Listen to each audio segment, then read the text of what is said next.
সিদ্দিক রাদিয়াল্লাহু তাআলা আনহুর উপস্থিত করবে। টোটাল উম্মতের মধ্য থেকে আল্লাহর সামনে আবু বকর সিদ্দিক রাদিয়াল্লাহু তাআলা আনহুকে আল্লাহ রসুল আল্লাহর সামনে পেশ করবে। এবার আল্লাহ রসুল বলবে, আয় আল্লাহ তাআলা, আমার উম্মতের মধ্য থেকে আপনার সামনে আমি আবু বকরকে আমি সকলের সামনে নিয়ে আসলাম, আপনার সামনে পেশ করলাম। আবু বকর সিদ্দিক রাদিয়াল্লাহু তাআলা আনহু যখন আল্লাহর সামনে উপস্থিত, অজরে কাঁদতে থাকবে, চোখ দিয়ে পানি পড়তে পড়তে দাড়ি মোবারক সব ভিজে যাবে। আল্লাহ রাব্বুল আলামিন বলবে, হে আবু বকর, হে আমার প্রিয় বন্ধুর গারে সাওরের সাথী, হে আমার প্রিয় বন্ধুর গারে সাওরের সাথী আবু বকর, তুমি কান্দো কেন? আমি তোমার উপর সন্তুষ্ট এবং তোমাকে আমি মাফ করে দিলাম। সুবহানাল্লাহ। আজকে আমি তোমার উপর সন্তুষ্ট এবং মাফ করে দিলাম, কান্দো কেন তুমি? আজকে তোমার খুশির দিন, তুমি তো আমার প্রিয় বন্ধু, প্রিয় গারে সাওরের সাথী ছিলা। যখন গারে সাওরে আল্লাহ রসুলের কেউ সাথী ছিল না, আবু বকর সিদ্দিক রাদিয়াল্লাহু তাআলা আনহু বিপদে রসুলের সাথী ছিল। একবার ওমর রাদিয়াল্লাহু তাআলা আনহু বলে, আমার জীবনের সব আমল যদি নিয়া আবু বকরের গারে সাওরের যে সময়টুকু রসুলের সাথে ছিল, ওই সময়টা যদি আমার তখন যে এটার মর্যাদা, এই মর্যাদাটা যদি আমার আমল নামে দিয়ে দিত, তাহলে আমার জীবনের সব আমল আমি আবু বকরের নামে দিয়ে দিতাম। সুবহানাল্লাহ। ওইটা আল্লাহর কাছে এত প্রিয়, আল্লাহ এবং আল্লাহ রসুলের কাছে এত প্রিয়। কেমন প্রিয় ছিল? বিশ্বনবী সাল্লাল্লাহু আলাইহি ওয়াসাল্লাম গারে সাওরের মধ্যে যখন প্রবেশ করবে, তার আগে আবু বকর বলে, ইয়া রাসূলুল্লাহ, আমি আগে ঢুকি। এর ভিতরে সাপ থাকতে পারে, জোক থাকতে পারে, বিষাক্ত পোকামাকড় থাকতে পারে, যদি দংশন করে মারা যায় আমি মরবো, কিন্তু আপনার উপর একটা টোকা পড়তে দেব না। সুবহানাল্লাহ।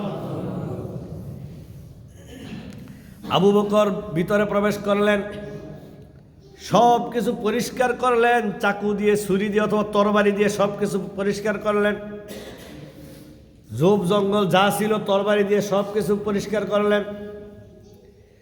এরপরে দেখে অসংখ্য অগণিত গর্ত, সবগুলো গর্ত এক এক করে কাপড় ছিঁড়ে ছিঁড়ে ছিঁড়ে ছিঁড়ে সবগুলো গর্ত সবগুলো বন্ধ করলেন। এমনকি নিজের শরীরের অনেক অংশ কাপড় ছিঁড়ে ছিঁড়ে তারপরে এগুলো গর্তগুলো উনি বন্ধ করলেন। এবার বিশ্বনবীকে নিয়ে এবার ভিতরে প্রবেশ করলেন, বললেন, ইয়া রাসূলুল্লাহ, আপনি ঢুকেন, চিন্তামুক্ত, এখন আর কোনো গর্ত নাই, বিষাক্ত কোনো সাপ পোকা নাই। বিশ্বনবী সাল্লাল্লাহু আলাইহি ওয়াসাল্লাম ক্লান্ত হয়ে গেলেন। বিশ্বনবী সাল্লাল্লাহু আলাইহি ওয়াসাল্লাম বললেন, হে আবু বকর, আমার ঘুমে ধরেছে, আমি তোমার বাহুর উপরে, মানে তোমার কোলের উপরে একটু ঘুমাই, তোমার কোলের উপর আমি একটু ঘুমাই, আমার ঘুমে ধরছে, ক্লান্ত শরীর। আবু বকর সিদ্দিক রাদিয়াল্লাহু তাআলা আনহু বললেন, ইয়া রাসূলুল্লাহ, আপনি ঘুমান। বিশ্বনবী ঘুমিয়ে গেলেন। আবু বকর দেখলেন বিশ্বনবীর মাথার কাছাকাছি একটা গর্ত মুঞ্জানো বাকি ছিল, কিন্তু কিছুই নাই মুঞ্জানোর মতো। এবার নিজের পাটা দিলেন গর্তের ভিতরে ঢুকাইয়া। একটা সাপ বারবার ওঠার চেষ্টা করতেছে বিশ্বনবীকে দেখার জন্য, কিন্তু আবু বকর মনে করছে সাপটা যদি ওঠে তাহলে বিশ্বনবীকে দংশন করবে। আর সাপের চাওয়া হলো, আমি একবার বিশ্বনবীর চেহারাটা দেখবো। সুবহানাল্লাহ। একবার বিশ্বনবীর চেহারাটা আমি দেখব। এবার আবু বকরের পায়ের জন্য তা সে উঠতে পারে না, বারবার ঠোকরাইতেছে, কামড় দেয় না, সবল দেয় না। এবার আবু বকরকে সবল দিলেন। আবু বকর যন্ত্রণার কারণে পা উঠায় ফেললেন।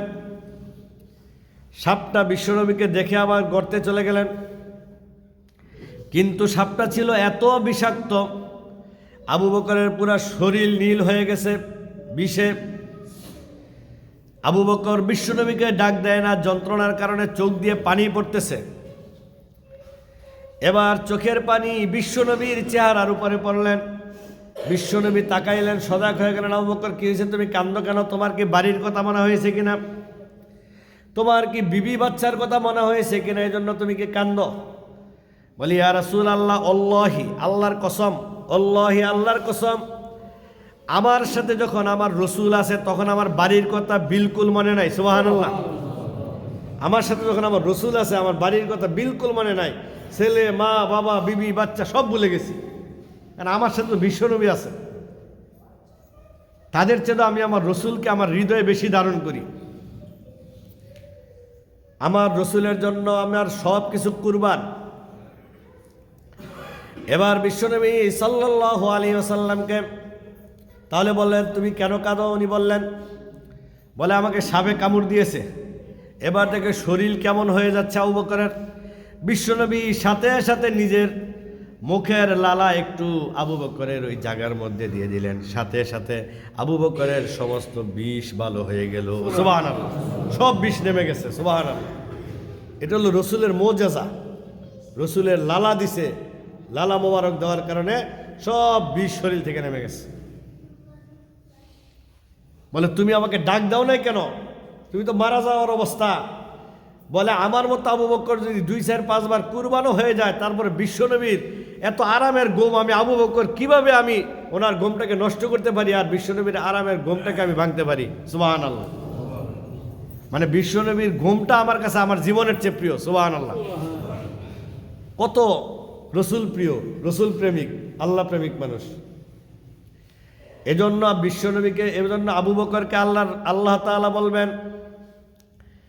হে আমার প্রিয় নবীর গারে সাউরের সাথী, তুমি কেন আজকে কাঁদো? তোমার প্রতি আমি সন্তুষ্ট, আমি তোমাকে মাফ করে দিলাম। সুবহানাল্লাহ।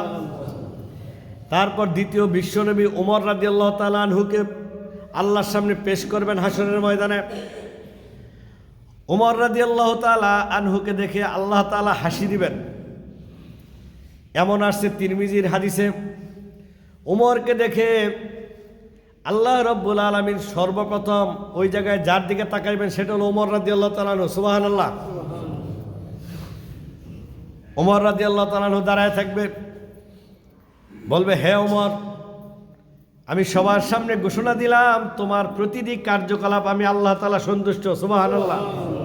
তোমার সব কার্যকলাপ আমার কাছে পছন্দ, তোমার প্রতিটি পদক্ষেপ আমার কাছে প্রিয়। এবং ওমরকে আল্লাহ তাআলা সালাম দিবেন ওই জায়গায়। আল্লাহ তাআলা কিন্তু ওমরের প্রতি সালাম পাঠাইছে দুনিয়ার।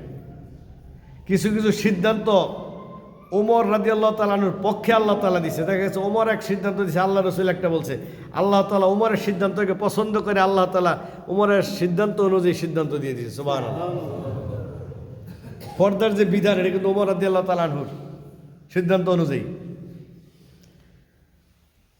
নবীর আত্মীয় স্বজন, নবীর সামনে মহিলারা আসেন, তারপর আইসা পর্দা তো আয়াত নাজিল হয় না, পর্দা তো তখন নাই।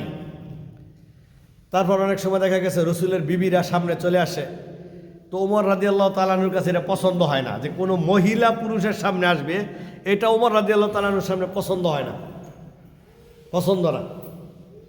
মানে ওনার কাছে মনে হয় যে কি জানি যদি মহিলারা পুরুষের সামনে না আইতো তাহলে এটা মনে হয় ভালো ছিল, কিন্তু এটা তো উনি তো এটা মানে ভিতরে ভিতরে চলে আসছে।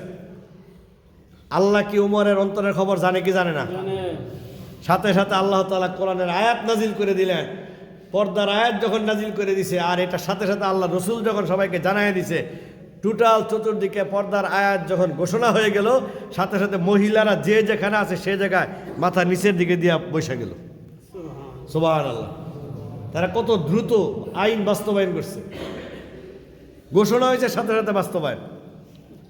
এরপর থেকে কোনো মহিলা আর পুরুষের সামনে আসতে পারবে না, একমাত্র আপনার মাহরাম ছাড়া, 14 জন ছাড়া আসতে পারবে না। গায়রে মাহরাম মহিলারা তাদের মুখ নিয়ে খোলা অবস্থায় মহিলাদের সামনে কি করতে পারবে না, মহিলারা পুরুষের সামনে আসতে পারবে না। তাহলে ওমর রাদিয়াল্লাহু তাআলা আনহুর কিছু কিছু সিদ্ধান্ত আল্লাহর কাছে খুব পছন্দ। এরপর ওসমান রাদিয়াল্লাহু তাআলা আনহুকে আল্লাহ রসুল সামনে উপস্থিত করবে। তো ওসমান রাদিয়াল্লাহু তাআলা আনহু বলবে, উনি তো আয়সা, উনি লাজুক মানুষ, শর্মিন্দা, জিন নূরাইন, 2 নূরের অধিকারী। বিশ্বনবীর 2 মেয়েকে ওসমান রাদিয়াল্লাহু তাআলা আনহু বিয়ে করছে। কয় মেয়েকে? 2 মেয়েকে বিয়ে করছে। এরপর প্রথম মেয়ে মারা গেছে, আরেক মেয়ের বিয়ে দিছে আল্লাহ রসুল। ওই মেয়েটাও মারা গেছে। পরে আল্লাহ রসুল বলছে যদি আমার আর কোনো মেয়ে থাকতো বিবাহের বাকি, তাহলে আমি ওসমানের কাছে দিতাম। সুবহানাল্লাহ। এজন্য বলা হয় জিন্নুরাইন, দুই নূরের অধিকারী। তো ওসমান রাদিয়াল্লাহু তাআলা আনহু লজ্জিত, উনি লজ্জা শরম বেশি। আল্লাহ তাআলা বলবে, হে ওসমান, তোমার প্রতি আমি দুই কারণে সন্তুষ্ট। এক নাম্বার হলো মসজিদে নববীর পাশের যে জায়গাটা তুমি আমার জন্য দান করে দিছো। সুবহানাল্লাহ। আরেকটা হলো যখন মানুষের পানি খাওয়ার অনেক সমস্যা, পানি পায় না, পানির অভাব, তুমি একটা কূপ কিনে এই কূপটা তুমি দান করে দিছো। সুবহানাল্লাহ। এই কারণে আমি তোমার প্রতি সন্তুষ্ট এবং তোমাকে মাফ করে দিলাম। 4 নাম্বার, আলী রাদিয়াল্লাহু তাআলা আনহুরে আনবে, আল্লাহর সামনে আল্লাহ রসুল পেশ করাবে। এবার আলী রাদিয়াল্লাহু তাআলা আনহুকে দেখে আল্লাহ তাআলা বলবে, হে আলী, তোমার তো শিশুকাল থেকে মৃত্যু পর্যন্ত পুরা সময়টা তুমি ইসলামের জন্য ব্যয় করছো। আলী রাদিয়াল্লাহু তাআলা আনহু ছোট বয়সে ইসলাম গ্রহণ করে ফেলছে, সবচেয়ে কম বয়সে ইসলাম গ্রহণ করেছে। তোমার তো শিশুকাল থেকে মৃত্যু পর্যন্ত পুরা সময়টা তুমি ইসলামের বাইরে ছিল না, ইসলামের ভিতরে ছিল। অন্যরা তো ইসলাম গ্রহণ করছে বয়সিয়া। অতএব তোমার প্রতি আমি সন্তুষ্ট, আমি আল্লাহ তাআলা তোমাকে মাফ করে দিলাম। সুবহানাল্লাহ। তো সাহাবারা হলো বিশ্বনবীর কাছে সবচেয়ে প্রিয় এবং আল্লাহর কাছে সবচেয়ে প্রিয়। এজন্য ভুলেও কখনো সাহাবাদের সমালোচনা করা যাবে না। যারা সাহাবাদের সমালোচনা করবে তারা ফাসেক, তারা ফাসেক, তারা ফাসেক। কারণ সাহাবাদের চেয়ে ভালো আমরা জীবনে হইতে পারবো? পারবো? সম্ভব? আজীবনে সম্ভব? এক সাহাবাকে, সাহাবাদের মর্যাদা কিরকম? আব্দুল কাদের জিলানী রহমতুল্লাহ আলাইহিকে জিজ্ঞাসা করা হলো, আপনার মর্যাদা আর ওয়াসকরণীর মর্যাদা কতটুকু? পার্থক্য কয় না অনেকে, যে ওনার সাথে আপনার তুলনা কেমন? আব্দুল কাদের জিলানীর তো সবাই বলে বিশ্ব অলি, সবচেয়ে বড় অলি পৃথিবীর মধ্যে। আসলে তো সবচেয়ে বড় অলি। যে আপনার মধ্যে আর ওয়াসকরণীর মধ্যে মর্যাদার পার্থক্যটা কি? বলে ওয়াসকরণী যে দান মোবারক শহীদ করেছে, তার ওই ওয়াসকরণীর ওই দিনের আমলকে যদি এক পাল্লায় রাখা হয়, আর আমার চির জীবনের আমল এক পাল্লায় রাখলে আমি ওয়াসকরণীর ওই একদিনের আমল আমার চেয়ে অনেক বেশি। সুবহানাল্লাহ। আর ওয়াসকরণীকে কি বলছে? আপনার মর্যাদা আর সাহাবাদের মর্যাদার মধ্যে পার্থক্য কি? আপনি বেশি মর্যাদার দিক দিয়ে উপরে না সাহাবারা উপরে? ওয়াসকরণী বলছে সর্বনিম্ন যে সাহাবি, সর্বশেষ যে সাহাবি, যিনি ঈমান অবস্থায় আল্লাহ রসুলকে দেখছে এবং ঈমান অবস্থায় মারা গেছে। রসুলকে ঈমান অবস্থায় দেখছে এবং মারা গেছে। সাহাবা হওয়ার কিন্তু শর্ত কি? ঈমান অবস্থায় দেখতে হবে, আবার মারা যেতে হবে। অনেকে দেখা গেছে ঈমান আনছে রসুলের উপর, রসুলকে দেখছে, পরবর্তীতে উনি মুরদাত হয়ে গেছে, তাহলে উনি না। ঈমান অবস্থায় আল্লাহ রসুলকে দেখছে এবং মারা গেছে ঈমানের উপর। এরকম সর্বনিম্ন যে সাহাবি, আমি তো আল্লাহ রসুলকে ঈমানের সাথে দেখতে পারি না, ওই রকম এক সাহাবি যে মরুভূমি দিয়া ঘোড়া চলাইতো, ওই ঘোড়ার নিচে যে বালু আছিল, ওই বালু যে ছিল, ওই বালুকে যদি এক পাল্লা রাখা হয়, আর আমার ওয়াসকরণীর জীবনের জন্ম থেকে মৃত্যু পর্যন্ত যদি আমার মর্যাদাকে এক পাল্লা রাখা হয়, তাহলে ওই বালুর মর্যাদা তার চেয়ে অনেক বেশি। সুবহানাল্লাহ। কারণ উনি ঈমানের সাথে আল্লাহ রসুলকে দেখছে এবং মৃত্যুবরণ করছে। আমরা তো রসুলকে দেখি নাই ভাই। এজন্য সাহাবাদেরকে কখনো সমালোচনা করা যাবে না। নাউজুবিল্লাহ, ভুলেও সমালোচনা করা যাবে না। দোষ এবং গুণ, কোনো কিছু গুণ বলতে হবে, দোষ বর্ণনা করা যাবে না। সাহাবারা হলো আল্লাহর কাছে সবচেয়ে প্রিয়, রিদওয়ানুল্লাহি তাআলা আনহুম আজমাইন। আমরা ওনাদের প্রতি আল্লাহ সন্তুষ্ট, আল্লাহ রসুল সন্তুষ্ট। ওনাদের দোষ গুণ যাই থাকুক, আল্লাহ এবং আল্লাহ রসুল ওনাদের প্রতি সন্তুষ্ট। সুবহানাল্লাহ।